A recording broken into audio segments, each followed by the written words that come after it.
อนนี้ก็ยังขาดคนดูแลเนาะขาดคนมาเคียงข้าง เป็นโสดมาหล่นบ่มาเบิ่งตัวจริงก็คือมาได้เนาะ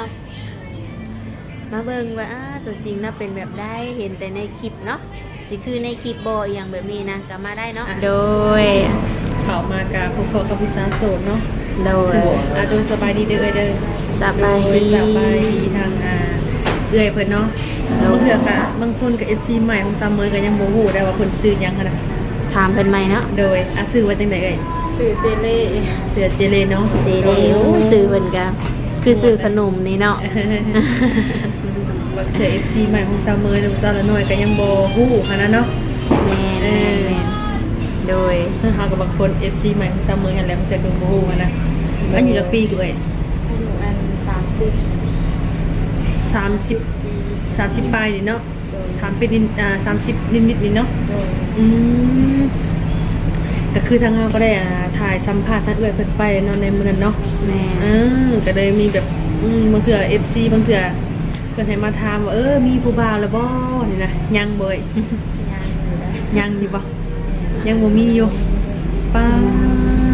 บางคนเขาเจ้าอยากได้ไลน์เด้อเอ้ยถ้าเอ้ยมีไลน์บ่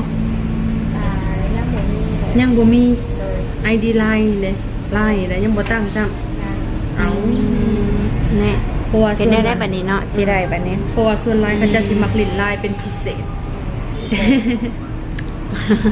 เนาะว่ามันดังอีเดิมที่ FC สามคนบ่ได้ยินซาสดมันว่ายังได้ยินเสียงปากติ้ง คือบ่ได้ยินเสียงดิก็เป็นเวลาที่ว่าโดนนานเติบที่ว่าทางเอื้อยนี่เปิดใจเนาะมื้อนี้ก็ถือว่ามีโอกาสมาให้ทางทางเฮาอัปเดตเนาะเสมอเนาะ แม่น ก็สิถามว่าตั้งแต่ว่าเปิดใจไปนะมีคนโดคนลมอยู่บ่ บ่ได้ บ่มีเนาะโอ้สาเหตุอาจจะเป็นเพราะว่าทางเอื้อยบ่มีไลน์เนาะอาจจะมีส่วน แม่ เพราะว่าทางหนุ่มๆเพิ่นนี่สิดินแต่ทางไลน์ พิเศษนั่นน่ะเนาะ แม่น แม่น แต่ว่ามามื้อนี้ก็ยังบ่ทันมีบ่ไลน์ โอ้ สิไปตั้งเอา ของคนนี้ก็สิไปตั้ง ไปตั้งไลน์ซะ สิได้ผู้บ่าวเลยซะเนาะ แม่น คันซั่นน่ะบ่ไล่เด้คันบ่มีไลน์น่ะ โดยแบบเรื่องสเปคแบบของหนุ่มๆนี่ก็ยังมีอยู่บ่ ก็คือเว้าไปแหละ ลองทวนได้บ่เผื่อ FC คนใหม่เพิ่นเข้ามาเบิ่งหั่นนะ แบบอายุประมาณ4-5-60ขึ้นไปก็ได้ 40ขึ้นหา60เนาะโด บ่ ย ดังอีเด้อเด้อบ่ดังๆขึ้นแน่นิดนึงเพิ่มเสียงขึ้นนิดนึง FC ซัมเมอร์นี่เงียงฮู้เว้าบ่ให้เว้าได้แต่ฟังเลยเช้าอันนี้แล้วเว้ายังดีคือว่านี่เลย โดย ก็คือสเปคของหนุ่มๆนี่คือต้องแบบว่าอายุเพิ่นนี่ประมาณ4นะ50เนาะ แม่ อายุเนาะ 4-50ขึ้นไปแบบเป็นผู้ใหญ่นะ โอ้ เป็นทั้งพ่อได้อีกอย่าง เป็นทั้งพ่อหรือเป็นทั้งผัวเนาะเอาง่ายๆซะเนาะมันจะมีความอุ่นเนาะ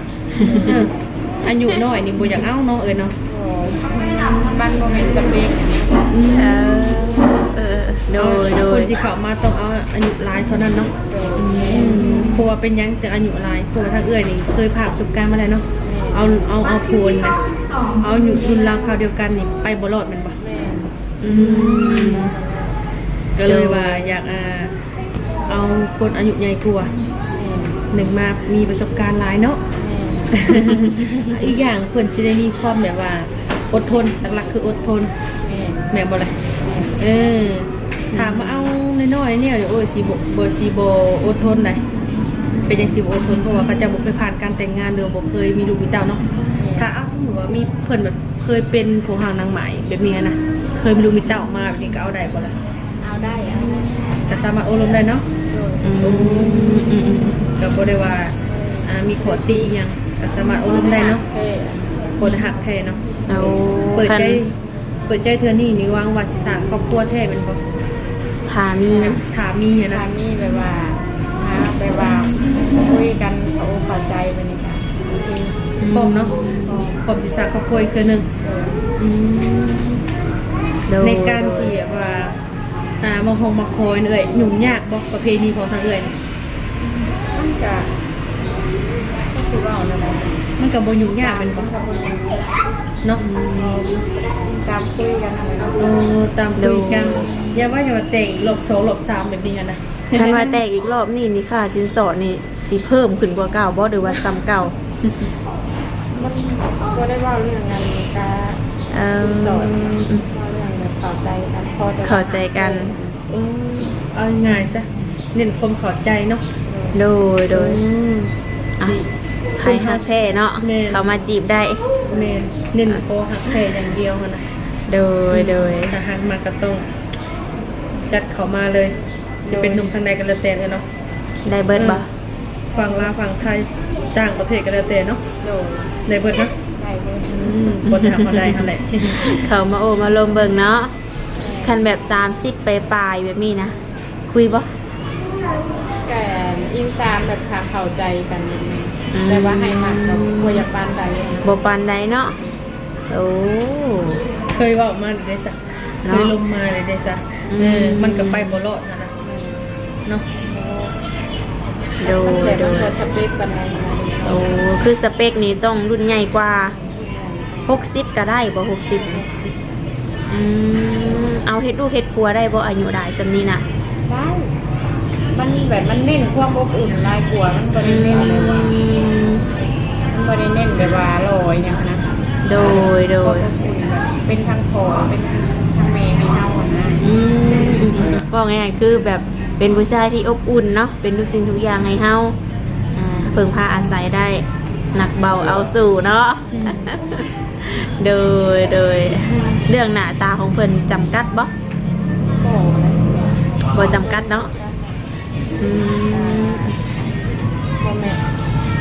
แต่ว่าได้ก็ได้ อะไรก็ได้สีผิวของเพิ่นเด้ ได้ก็ได้ซีคิวกัน ไลเบิดรูปร่างหน้าตาแบบหุ่นห้อยเพิ่นแบบนี้นะ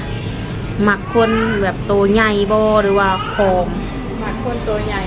โอ้กอดจังอื่นเนาะ ต้องเน้นตัวใหญ่โดยเนาะเอาง่ายใช่ไหมแม่นบ่ล่ะ ตัวใหญ่ตัวน้อยก็เอาถ้าแบบว่ามันคุยเข้าใจนะ โดยอันนี้ก็ขึ้นอยู่กับความเข้าใจกันเนาะโดยในการที่ว่าโอ้ร่มกันเนาะแบบคันสมมติว่าเพิ่นในส่วนเจ้านี่ไปดินบ้านเพิ่นแบบนี้นะไปเที่ยวไปหยังแบบนี้นะได้บ่ ก็เบิ่งอะไรสำหรับเหมาะสมไปกันไปแบบนี้ เบิ่งความเหมาะสมก่อนเนาะโดย แม่นอยู่ คันเพิ่นอยากมาได้ซะอยากมาเบิ่งตัวจริงเจ้านี่ ก็มาดูนะ มาเบิ่งได้เนาะโอ้คือช่วงนี้บ่ได้ลำไห้ลำหน้าบ่ โอ้เลยรับหาดำน้ำนั่นบ่มีคนพาเห็นเนาะตัวกับบ่มี ก็ต้องงดเนาะ เลยแม่นความเพิ่นแหละ มีคนพาเห็น คันว่ามีสามีอีกเทื่อนี้นี่เนาะไปสั่งไปสาน้ำเพิ่นได้บ่ ก็ได้ ได้อยู่เนาะ เขาหาเขา โอ้ถ้าหัก ไปน้ำได้ โอ้หักเฮาดูแลเฮาได้เนาะบ่ตัวบ่ต้มอ่ะไปนำได้เนาะโอ้โดยทุกคนได้ก็ถือว่าเพิ่นก็บ่มีหยังยุ่งยากเนาะเสมอเนาะ โดย เอาทางหนุ่มๆเฮาก็หวังว่าใครที่ว่ามีจิตใจแบบมีใจหักแท้เนาะให้เขามาโอบมาลมได้ แต่ว่าไล่นี่สิไปตั้งมื้อนี้เนาะ เดี๋ยวเพราะว่าสัมภาษณ์ในคลิปคือว่ามีทางติดต่อให้เดี๋ยวเพิ่นสิว่าหาว่าทางเฮาคิดตัวได้เนาะเสมอเนาะ แม่น ก็คือตอนนี้ไล่ยังบ่ทันตั้งเนาะแต่ก็สิไปตั้งอยู่ทุกคนเด้อก็มีแต่ว่าอดใจรอเนาะประมาณช่วงแรงๆอาจสิมีทางติดต่อให้ทางหนุ่มๆเพิ่นเนาะ แม่ มื้อนี้ก็มาเจออยู่ห้านกาแฟคือเก่าเนาะเสมอมาทุกมื้อบ่นี่ ก็ได้เป็นมือเซ็งๆกับมา รู้สึกว่าเงาๆอยู่ผู้เดียวมาห้านกาแฟเจอผู้คนหลายเนาะ เลยบ่ได้เฮ็ดให้เฮ็ดหน้าแบบนี้นะเฮ็ดเวียกเฮ็ดงานบ่ปัจจุบันนี้ ก็ขายเลขขายเบอร์ โอ้ขายเด็กโอ้แม่ค้าขายเด็กทุกคนคันว่าทางครูบาเพิ่นแบบอยากอุดหนุนแบบนี้นะก็ได้บ่ ได้เนาะเอโดยบางทีเพิ่นอาจจะแบบซอยอุดหนุนขายทุกมื้อบ่โดยแนวใด ใช้แต่ลาวจันทร์พุธตะวันพุธ จันทร์พุธศุกร์เนาะคืออาทิตย์หนึ่งนี่ขาย3 มื้อเนาะเป็นแนวได้แบบว่าได้หนาดีบ่ แต่พอได้แต่พออยู่เขากิน พอได้ซื้ออยู่ซื้อกินเนาะซื้อเป็นเละเป็นนัวทุกคนเลยแต่ว่าตอนนี้ก็ยังขาดคนดูแลเนาะขาดคนมาเคียงข้าง เป็นโสดมาหล่นบ่ ทหาร7-8 ปีนะ ป้าหล่นเติบเนาะเสมอเนาะเสมออยู่บ่ฮอดหรอกคุณ7-8 ปีเสมอปีหนึ่งก็มีแล้ว ข่อยนั้นมีโคตรปีแล้วข่อยยังบ่ได้มี บ่ บอกบ่ข่อยโอ้อันนี้เนาะข่อยเป็นโสดปีหนึ่งยังบ่ได้มี บ่แน่นอนบ่ เนาะก็เราข่อยอยู่ฮอดปีหนึ่งบ้าฮอดปียังบ่ได้มีกัน โดย7-8 ปีเป็นโสดมาป้าบ่มีคนถูกใจแน่บ่ หาคนแบบว่าสนใจเข้าใจกันนะ บ่ค่อยมีเนาะ เน้นความเข้าใจเนาะง่ายๆซะเนาะ เข้าใจ คือแบบ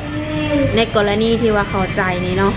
อย่างเช่นแบบใดแบบเขาอยากไปไสก็ได้ไปแบบนี้บ่ว่างก็คุยบ่ว่างก็คุยแบบนี้บ่ เขาก็ใส่ใจเขาอะนะเขาก็เลยเห็นเฉย อ๋อเพิ่นบ่ใส่ใจบ่เทคแคร์บ่ถามไทย ๆมันก็เข้ากัน คือทางเอื้อยนี่มักคนใส่ใจเนาะดูแลบ่ ทุกคนต้องมาใช้ใจอยู่แล้วเป็นแฟนมันเลยเนาะชื่อป้าคือผู้สาวไปเลยร่อนกับบ่เป็นตาแล้วอะเนาะ บ่แน่นอนว่าจังเลยอะไรอย่างเราจะหมักแบบนั้นเลยจ้ะ บ้าเป็นใครกันสิได้หมักเนาะต้องหมักให้เทคแคร์ดูแลหัวใจแบบนี้เนาะไปใส่มาใส่กันแบบต้องถามไทยถามว่าแบบหามบอกกับโบถึงว่าหามเนาะเขาก็ต้องแบบไปมาก็ต้องบอกเขาไปคำไปมืดแบบนี้เนาะก็บอกเนาะแต่ละอย่างแต่ละ โดยเป็นเรื่องธรรมดาเนาะคนมีสู่มีแฟนบ่คือคนโสดได้เนาะไปแซงไปทางใดก็ไป แม่น โสดคือจะเมยบอก แม่นค่ะเมื่อเราลองทำบ้านแล้วก็ไปแบบยามเป็นเวียเป็นงานอะไรเนาะ โดยก็ถือว่าปัจจุบันนี้สถานะหัวใจยังโสดคือเก่าเนาะยังบ่ทันมีไผมาจับจองก็หวังว่าทางหนุ่มๆเพิ่นเนาะสิเข้ามาโอมาลมเบิงบางคำเนาะแบบว่าเสมอทางเฮาบ่ได้ถามเพิ่นเนาะแต่ว่ามันเป็นเรื่องส่วนตัวเนาะก็ให้ทางผู้บ่าวมาถามเนาะ โดย อย่างเช่นแบบความเป็นอยู่แบบนี้นะแต่ละมื้อจะเฮ็ดหยังจะไปไสแน่เนาะก็ต้องให้ทางเอื้อยเพิ่นคุยกันเอาเองเนาะเป็นแนวใดกะ แม่น โดย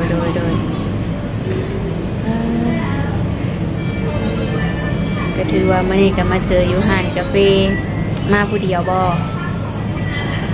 เดียวนะ เสียมากับแฟนกับบ่คือเลยเนาะ มัน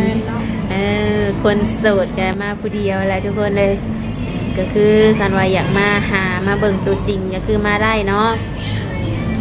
มาเบิ่งว่าตัวจริงน่ะเป็นแบบได้เห็นแต่ในคลิปเนาะสิคือในคลิปบ่อหย่างแบบนี้นะก็มาได้เนาะโอ้ยินดีต้อนรับเพิ่นละว่า ดีกับครับ